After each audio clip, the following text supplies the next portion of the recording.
আশির দশকের শেষ ভাগে গোটা কলকাতা জুড়ে আতঙ্ক ছড়িয়েছিল এক সিরিয়াল কিলার। পাথর দিয়ে মাথা থেতলে খুন করত সে।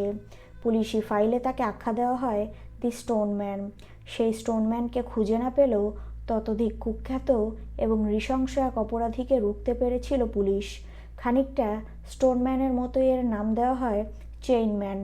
স্টোনম্যানের মতোই তাকে নিয়েও আতঙ্ক ছড়িয়েছিল গোটা বর্ধমান জেলা জুড়ে। একের পর এক মহিলাকে ধর্ষণ করে খুন করত চেইনম্যান। আজ আপনাদের শোনাবো বাংলার চেইনম্যান কামারুজ্জামান সরকারের গল্প। 2019 সালের মে মাসে এক 16 বছর বয়সী কিশোরীকে ধর্ষণ করে খুন করে কামারুজ্জামান। এই খুনের খবর সামনে আসতেই নড়েচড়ে বসে পুলিশ। এটি ছিল একই মহকুমায় 6 মাসের মধ্যে হওয়া 6 নম্বর খুন। প্রতি ক্ষেত্রেই খুনের ধরন এক। প্রথমে মহিলাদের মাথায় লোহার রড দিয়ে আঘাত করা হয় এবং এরপর সাইকেলের চেন দিয়ে শ্বাসরোধ করে খুন করা হয়। অনেক সময় লোহার রড দিয়ে মারার ফলে মহিলারা অচেতন হয়ে পড়লে তাদের ধর্ষণ করত কামারুজ্জামান। এমনকি অনেক ক্ষেত্রে মৃত্যুর পরেও মহিলাদের ধর্ষণও করত সে। কেন এমন করত কামারুজ্জামান? পুলিশে জেরায় সে জানিয়েছিল মহিলাদের প্রতি প্রবল আক্রোশ থেকেই এমন কাজ করত সে।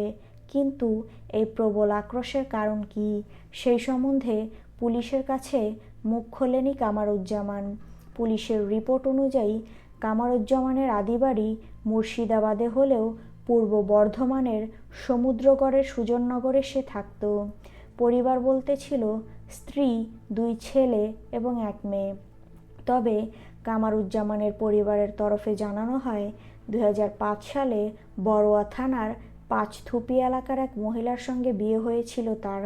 তবে 1 মাসও টেকেনি সেই বিয়ে। প্রথম স্ত্রীর সঙ্গে বিবাহ বিচ্ছেদের পরে সে দ্বিতীয় বিয়ে করে চর গোয়ালপাড়া এলাকার এক তরুণীকে।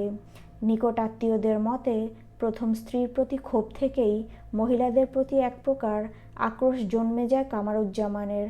তবে বাইরে থেকে দেখে তা বোঝার উপায় ছিল না। পাড়ায় অত্যন্ত শান্তশিষ্ট মানুষ বলেই পরিচিত ছিলেন কামারুজ্জামান। প্রতিবেশীদের দাবি সবসময় পরিপাটি করা জামা প্যান্ট পরত কামারুজ্জামান। সবসময় হাতে দেখা যেত ব্র্যান্ডেড ঘড়ি, পকেটে দামি সিগারেট, পায়ে দামি কোম্পানির পালিশ করা জুতো। তবে কী কাজ করত সে তা জানতেন না কেউই। তাকে শুধু সেজেগুজে মোটর বাইক নিয়ে সকালে বেরিয়ে যেতে দেখতেন বাসিন্দারা। মাঝে মধ্যে সমুদ্রগড় স্টেশন লাগোয়া বাজার এলাকাতে আড্ডা মারতে দেখা যেত তাকে। পুলিশে জেরায় কামারুজ্জামান জানায় 2013 সালের নিজের হাতে প্রথম খুন করে সে।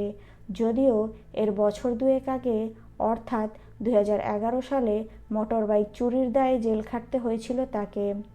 মূলত দুপুরবেলায় যখন বাড়িতে পুরুষরা অনুপস্থিত তখন খুন করত কামারুজ্জামান।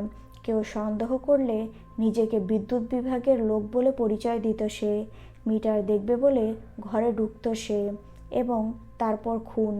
2013 থেকে 2018 সালের অক্টোবর পর্যন্ত 2টি খুন এবং 5টি খুনের চেষ্টা করেছিল কামারুজ্জামান। তবে শেষ 9-10 মাসে সে এক প্রকার সিরিয়াল কিলারের পর্যায়ে পৌঁছে যায়। 2018 সালের নভেম্বর থেকে 2019 সালের জুন পর্যন্ত 7 জন মহিলাকে খুন করেছিল সে। এছাড়াও আরও অনেক মহিলাকে খুনের চেষ্টা করে সে, তবে তারা পালিয়ে বেঁচে যায়। এমনই একজন মহিলার অভিযোগের ভিত্তিতে তদন্ত শুরু করে পুলিশ। জ্যোতিষের প্রতি অগাধ বিশ্বাস ছিল কামারুজ্জামানের। এক জ্যোতিষী তাকে বলেছিল লাল রং তার জন্য শুভ। সেই জ্যোতিষীর নির্দেশেই লাল রঙের বাইক এবং লাল রঙের হেলমেট পরে ঘুরত সে। এই লাল বাইক আর লাল হেলমেটের সূত্র ধরেই তদন্ত শুরু করে পুলিশ।